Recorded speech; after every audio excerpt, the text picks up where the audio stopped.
হাসিনাকে জুতা মারুন, কক এবং মোজো জিতে নিন। জুতা মারার মধ্য দিয়ে আমরা মেসেজ দিতে চাচ্ছি যে যারাই ভবিষ্যতে ফ্যাসিস্ট হবে বা তার মতো আচরণ করবে, সাধারণ মানুষের প্রতি অন্যায় করবে, তাদেরকেই কিন্তু তাদের কর্মফল ভোগ করতে হবে। খুব তো অবশ্যই আছে, তারা দেশের সাধারণ মানুষের সঙ্গে যে কাজটা করেছে, যেরকম ব্যবহার করেছে, সেজন্যই আসলে খুব তৈরি হয়েছে। এটা কি মূলত যারা ফ্যাসিস্ট বা স্বৈরাচার হবে আগামী দিনে তাদের জন্য? এটা সবার জন্য একটা শিক্ষা, তাদের জন্য বিশেষ বার্তা, যেন কেউ এই কাজটা আর না করে। এটা কি আপনাদের মনে হচ্ছে খুব নিষ্ঠুর প্রতিবাদ হয়ে যাচ্ছে? আচ্ছা, এই জুতা মারার মধ্য দিয়ে কোনো নিকৃষ্ট উদাহরণ তৈরি হচ্ছে কিনা? উদাহরণ তৈরি হবে না। আপনি একসময় আপনি ছিলেন একদম শিখরে, এখন আপনাকে জুতা মেরে হচ্ছে আপনার জন্মদিন পালন করা হয়। পরবর্তীতে যারা আবার স্বৈরাচার হতে চাবে তাদের হচ্ছে জন্য একটা বড় উদাহরণ যে কখনো আসলে ক্ষমতার বড়াই করা ঠিক না। আজকের এই দিনে কিন্তু বাংলার জমিনে আসলে এই ফ্যাসিস্ট খুনি হাসিনার জন্ম নিয়েছিল, যার ফলশ্রুতি থেকে আমি কিন্তু গত 15 বছরে আমরা দেখতে পেয়েছি যে বিরোধী যারা রাজনৈতিক মতাদর্শ ছিল তাদের উপরে গুম খুন হামলা মামলা আয়না ঘরের মতো জঘন্যতম জিনিস তৈরি করে পরিবার থেকে দূরে রেখে বছরের বছর কিন্তু নির্যাতন করা হয়েছে। বিরোধী দল মতের মানুষকে ক্রসফায়ার করা, তাদেরকে বছরের পর বছর মিথ্যা মামলা দিয়ে হয়রানি করা, এছাড়াও এই জুলাই গণ অভ্যুত্থানে শিক্ষার্থীদের উপর যে গণহত্যা চালিয়েছে, এর ফলে কিন্তু মানুষের মাঝে একটা ক্ষোভের তৈরি হয়েছে। সেই ক্ষোভের কিন্তু একটা বহিঃপ্রকাশ কিন্তু আমরা আজকের এই গণজোতা নিক্ষেপ কর্মসূচিতে বাংলাদেশের ছাত্র শ্রমিক জনতার কিন্তু একটা স্বতঃস্ফূর্ত অংশগ্রহণে কিন্তু আমরা লক্ষ্য করতে পেরেছি। আজকের এই গণজোতা নিক্ষেপ কর্মসূচির উদ্দেশ্য হচ্ছে যাতে করে বাংলাদেশে আর কোনো সরকার, যাতে করে আর কোনো প্রধানমন্ত্রী যাতে কোনো ফ্যাসিস্ট আচরণ না করতে পারে বা ফ্যাসিস্ট হয়ে না উঠতে পারে, সেজন্যই কিন্তু আজকের এই কর্মসূচি গ্রহণ করা হয়েছে। আমাদের গণ অভ্যুত্থানের উদ্দেশ্যই ছিল ফ্যাসিবাদের পতন এবং ফ্যাসিবাদী ব্যবস্থার সম্পূর্ণ বিলোপ নিশ্চিত করা। সেই লক্ষ্যেই কিন্তু আমরা কাজ করে যাচ্ছি।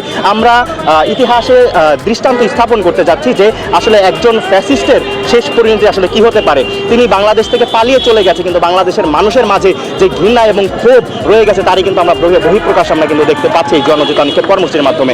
আমরা এছাড়াও আরও দাবি করতে চাই, সেটা হচ্ছে তাকে দেশে নিয়ে এসে যেন তাকে বিচারের মুখোমুখি করা হয় এবং তার সর্বোচ্চ শাস্তি আমরা দাবি করছি।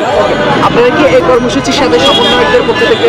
দেখুন, আমি আসলে শিক্ষার্থীদের পক্ষ থেকে এখানে এসেছি। আমি একজন সাধারণ শিক্ষার্থী হিসাবে এই আয়োজনে যোগদান করেছি এবং অংশগ্রহণ করেছি, এবং আমি ব্যক্তিগতভাবে মনে করছি যে এরকম যেই জুতা নিক্ষেপ এবং ঘৃণারতম দিনে আজকে পরিণত হয়েছে, সেটা আসলে বাংলার ইতিহাসে দৃষ্টান্ত হয়ে থাকবে, যাতে করে আর কোনো ফ্যাসিস্ট জন্ম না নিতে পারে। আপু, শেখ হাসিনার জন্মদিনে শেখ হাসিনাকে নিয়ে আপনার কোনো স্লোগান আছে কিনা? না, অনেক স্লোগান দিয়েছে আসলে আন্দোলনের সময়, এখন আসলে ওর নামটাই নিতে মনে চায় না। আমি স্লোগান নাই, জুতা মারতে আসছি, জুতা মেরে চলে যায়। আচ্ছা, উনি তো যখন তখন দেশে এসে পড়বে, এই ধরনের কিছু আমরা অডিও বার্তা শুনছি, আপনার কি বলার আছে? আমরা চাই উনি দেশে আসুক, কারণ এতগুলো দেশের হচ্ছে জনগণকে মেরে বিদেশে গিয়ে লুকিয়ে আছে, তাকে নিকৃষ্ট ভাবতাম, নিকৃষ্টতম হয়ে যাচ্ছে। আমরা চাই দেশে আসুক এবং তার বিচার হোক। দেশে না আসলে তার বিচার হবে না। আমরা চাই তাকে দেশে টেনে আনা হোক, সে নিজে না আসলে চট করে ঢুকে না পড়ে, তাকে টেনে আনা হোক, এখানে টেনে এনে আমরা বিচার করব। জুতাগুলো দেখানো যাবে?